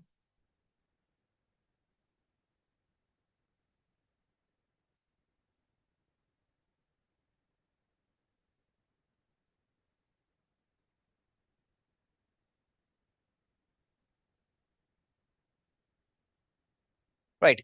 So let us discuss about these components of an IoT. All right. So let us see. That is, I mean, this is a little bit what we say elaborated manner. If you have an idea of this particular example, which I we discussed in the starting session, the same thing is there over here. So let us work. So the first thing is nothing but the sensors and the actuators. Okay, will be there. And the next one is nothing but the connectivity. So how the data is transferring from sensor layer to this cloud layer. So in between that we have a connectivity, and next we have this particular um, cloud. And next component is like uh, IoT analytics and data management. Okay. And next we have this user interface. So these are the five different components are available in the IoT platform. The first one is sensors and actuators, which is nothing but which captures the physical input, which detects the real-time data, gives a physical output. This is a real-time response. And then we have a connectivity will be there. That is the second one, which is of wide and wireless communications will be there. It connects the sensors and actuators to the IoT cloud. And in the cloud, the data will be stored, processed, analyze everything. So in the fourth steps, the data need to be structured for the applications. Okay. For that, we have different means. So here there is a user interface will be there. Yes, the user want to visualize that particular data which the sensors are collected. So that is the last one of this particular IoT. Okay, which monitors the applications. So let us discuss one by one in deep. The first one is about the sensors and actuators. Okay. So as you know, in that the first one is the sensors. So what are the sensors? If you name a what we say sense parameter. Says about temperature, we have a sensor. Humidity, we have a sensor. Pulse, we have a sensor. BP, we have a sensor. Okay, like proximity, we have a sensor. Whatever you name, that particular sensor is available in the market. So what is a sensor? Okay, so nothing but it measures the physical input from the surroundings and converts it into an electrical signal. So here there are some sensors are there which is an digital and analog things are there. It all depends upon that particular sensor. So sensor is nothing but it is a device which detects and responds to some type of input from the physical environment. Okay, the specific input could be a variety of environmental stimuli, so which includes this light, heat, motion, moisture, pressure, or any other environment phenomena. So this sensor converts that particular input into a readable signal, which can be measured and recorded. Okay, so these sensors need to be integrated to an embedded system, which might be a controller or it is a processor. Okay, so the size of this particular sensor is very compact because of this particular advancement in the nanotechnology, and also the choice of this particular sensors. It's all completely based on the accuracy and the precision and the level of intelligence of that particular sensors, etc., etc. Got it? Right? And and next one is about actuators. Okay, many have a doubt what is this particular actuators. So this is actuators are nothing but output device. It might be a motor, it might be a some valve, it might be a bulb. Okay, so the output devices, all the things we call it as an actuators. Okay, so here like while sensors senses, the actuator will act accordingly. Okay, so it will cause an action, control that particular situation, and to make something happen based on the trigger, actuators are used. Okay, like this will control the signal. Okay, it might be an analog or it might be a digital. If you want to turn something on and off, okay, actuators will be used. So this is about that particular actuators. Okay, and the second one is about the connectivity. Okay, so we call this connectivity as also a gateway, but it is a crucial role. This particular connectivity will play a crucial role. So in connecting this particular sensors data to this IoT cloud or IoT ecosystems. Okay, so previously also I told you about this. Okay, so this is based on the range and the medium. Okay, and so various protocols are used over here.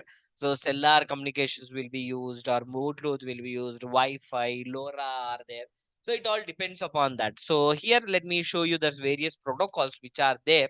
Okay, like if it is depending upon the range. Okay, if it is like below 300 meters, right, feet, we can use Bluetooth or a Zigbee, NFCs, RFIDs, Wi-Fi. So here I only mentioned few, but there are other sources are there.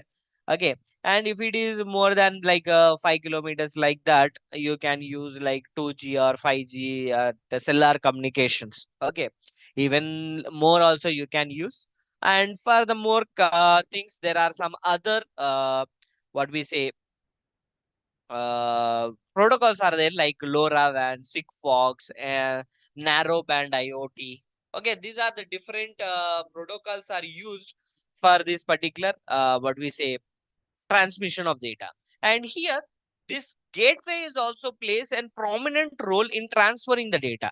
If you carefully observe this particular example which we discussed, this master module, this master device will play a prominent role, because this master device is need to handle that particular data which received from this particular slave devices. Okay, so this master device we call it as a slave gateways. Okay, so gateways is also very important. Okay, like say suppose here there are some devices are there. All right, so like a surveillance camera or a mobile phone or a robot in an industry, a car. Okay, the data need to transfer from these particular devices to the data systems, which is nothing but cloud. Okay, so in between that directly can be transferred from what we say this particular camera to this cloud. We can transfer, but that involves a lot of complexities are there. So we are using a gateway. Gateway is nothing but just like a master device. So it provides an effective communication bridge between these edge devices and the IoT cloud. Okay, in the context of this particular IoT, so gateways is also plays a crucial role in connecting these particular IoT devices to the internet and also ensuring the smooth flow of data between the devices and the clouds. Okay, right. So this is about different gateways which are available in the market. Okay, so uh, there are some key features are also there, key roles on this particular function, what we say, gateways. One is data aggregation in the processing. So these gateways need to collect data from the multiple IoT devices and sensors and aggregate it or do some modifications before sending it to the cloud. So this reduces the amount of data transmitting and lowering the bandwidth. Say suppose in this previous example, so if the continuously if you are sending the data to the cloud platform, so the cloud platform will be face that particular burden or nothing but more amount will be received. So what this gateway will do before uploading to the cloud platform, okay, it will do the data filtering, pre-processing. It do some little amount of analysis will be there, and then it will push to the cloud platform. Okay, so the cloud doesn't feel that particular what we say burden. Okay, so there should be some protocol transactions should be there. Okay, because there are different communication protocols are there like Zigbee, Bluetooth, Zigbee, what we say Z-Wave, MQTT, HTTP protocols. So the gateways need to translate these particular various protocols between the interoperability devices, like between the devices and the systems. Okay, so and these particular gateways need to have some security. Okay, so we need to offer that particular security. So like a security layer will be there to manage that particular device authentications, encryptions, data protections. So they can act as a firewall. So preventing that unauthorized access to that particular IoT network. So and also the security will ensure the data transmission by encrypting the data before sending this to the cloud platform. And device management is also right. How this device connectivity management is also there, and there are like local storages. The real time processing can be done in this particular. So this is about that particular gateway. Okay, right, and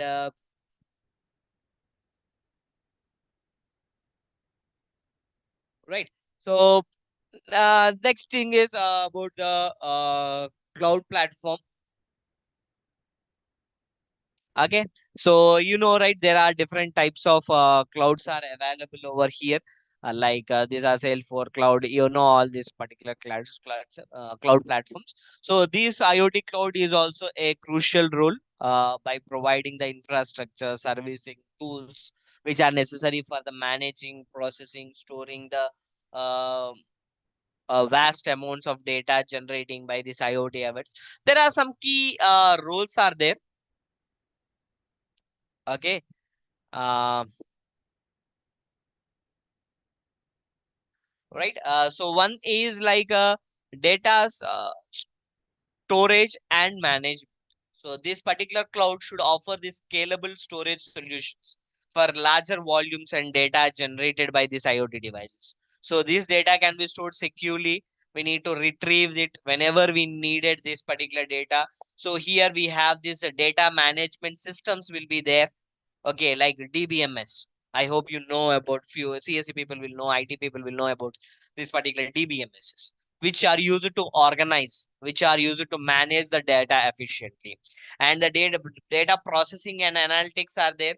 So this is these cloud platforms will offer that particular what we say powerful computing resources for this particular processing and analysis. Okay, this also includes the real-time data processing for immediate insights and actions. Okay, there are some advanced analytical tools are there.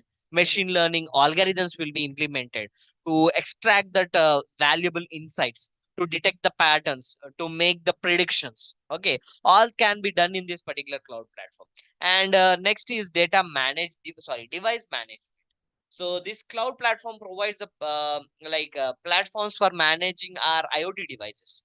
So whether it is onboarded or it is configured, it is monitoring or not, it is a firmware updates are available for that particular device, etc., etc.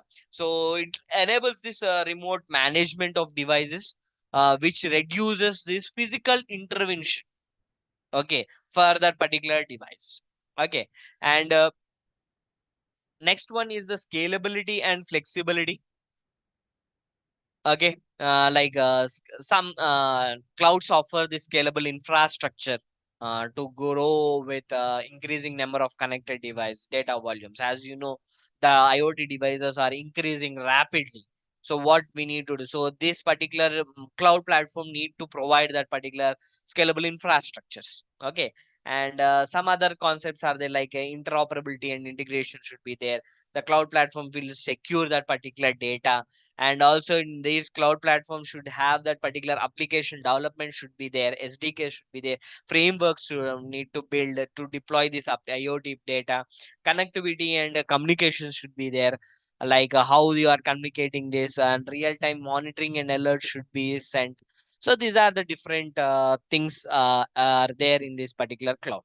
Okay, and the next one is an IO analytics and data management.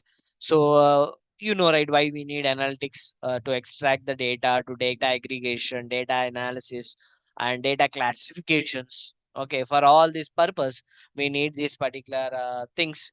And all right, that's what I told you in this particular. So, and the last one is nothing but the user interface. So, why this user interface are needed? So, to get that particular alerts. Okay, right, to get some notifications to our mobile phone. Okay, so say suppose if you want to control any mobile, fan. So there should we need to create an application in such a way. So if you see, we have an authentication here, login page. Whenever you log in, all your home things will be connected. Like what is the temperature of that, what is outside temperature, how many devices are there, and if you want which in which room, say suppose in bedroom you have a fan, so you can control it, you can turn it on, you can increase that particular speed of that particular fan. So in that particular, if it is lighter, then you can see that in that particular things the fan is on, you can see that in your user interface. Okay, so this is what we call it as a smart homes. Okay, right.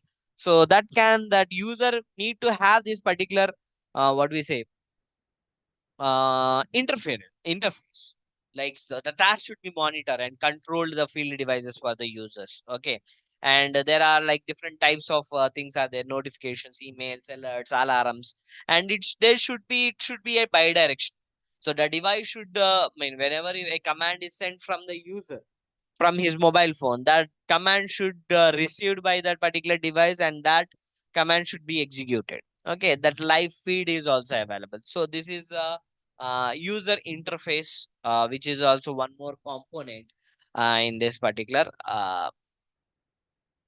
IoT. Okay, so these are the 5 different components which are available in this particular IoT. So that's it for today, guys. If you have any queries, you can ask.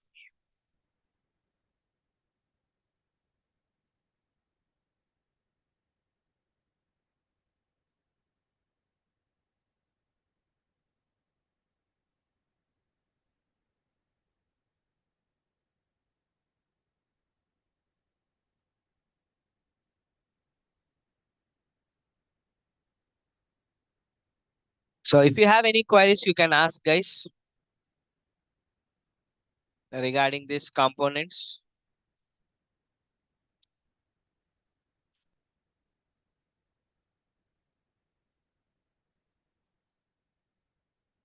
So if not, we'll wind our session. So I'll wait for a couple of minutes. If you have any queries, um, I'll answer that. If not, we'll wind up the session. If you don't have any queries, you can leave the session, guys.